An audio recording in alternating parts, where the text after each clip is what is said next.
ایک مومن تھا آسٹریلیا سے قم آیا. قم میں ایک آیت اللہ ہے, ابھی حیات ہیں, ابھی استخارہ نہیں کرتے, پہلے استخارہ کرتے تھے, ابھی بہت کم کرتے ہیں. ہمارے دوست آسٹریلیا سے قم آئے, انہوں نے ان کی بڑی تعریف سنی, تو انہوں نے کہا میں ان کو ٹیسٹ کرتا ہوں کہ ان کی اتنی تعریف سنی ہے, کیا واقعی بھی یہ حقیقتاً اتنے پاورفل ہیں یا نہیں. اچھا وہ کیا کرتے تھے, نماز کے بعد بیٹھتے تھے, لوگ لائن میں کھڑے ہوتے تھے, لوگ آگے کہتے تھے آغا صاحب استخارہ کروائیے.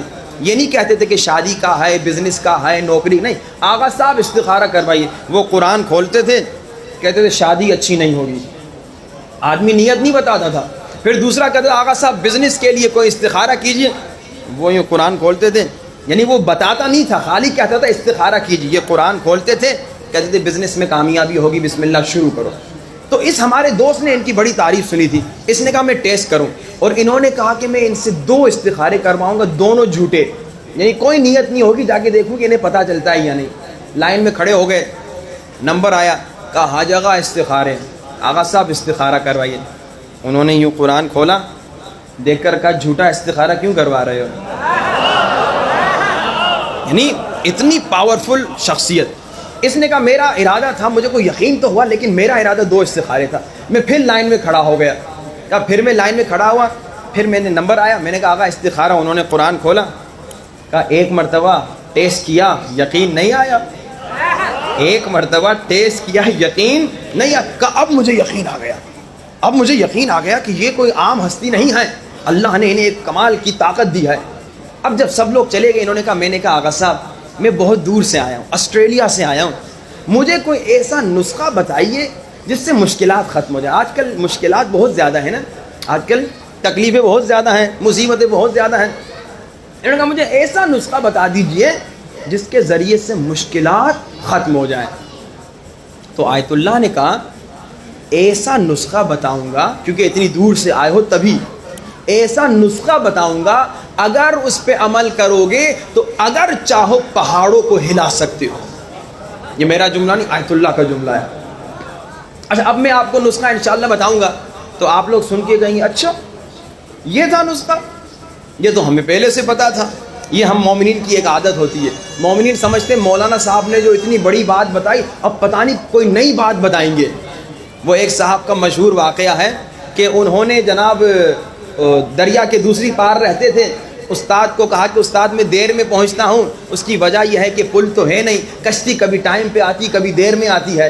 تو استاد نے کہا کوئی بات نہیں, میں تمہیں ایک تعویذ دیتا ہوں, یہ تعویذ اپنے ساتھ رکھ, پھر تجھے کشتی کا انتظار کرنے کی ضرورت ہی نہیں ہوگی, بس تو پانی پہ ایسے چل کے آنا جیسے تو زمین پہ چلتا ہے.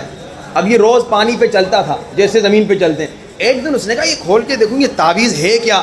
جب کھولا تو دیکھا بسم اللہ الرحمن الرحیم. کہا اچھا یہ تو مجھے بھی پتا تھا, یہ تو مجھے بھی پتا تھا. یہاں اس نے کہا یہ تو مجھے بھی پتا تھا, ڈوبنے لگا پھر نہ چل سکا. کبھی کبھار یہ پرابلم ہم میں ہوتی ہے, ہم کہتے ہیں بھائی یہ تو مجھے بھی پتا تھا, مولانا آپ نے اتنا بڑا چڑھا کے بس ویسے ہی خطابت میں آپ نے ایک بات کو بڑا کر کے پیش کیا, نہیں یہ حقیقتاً بڑی بات ہے.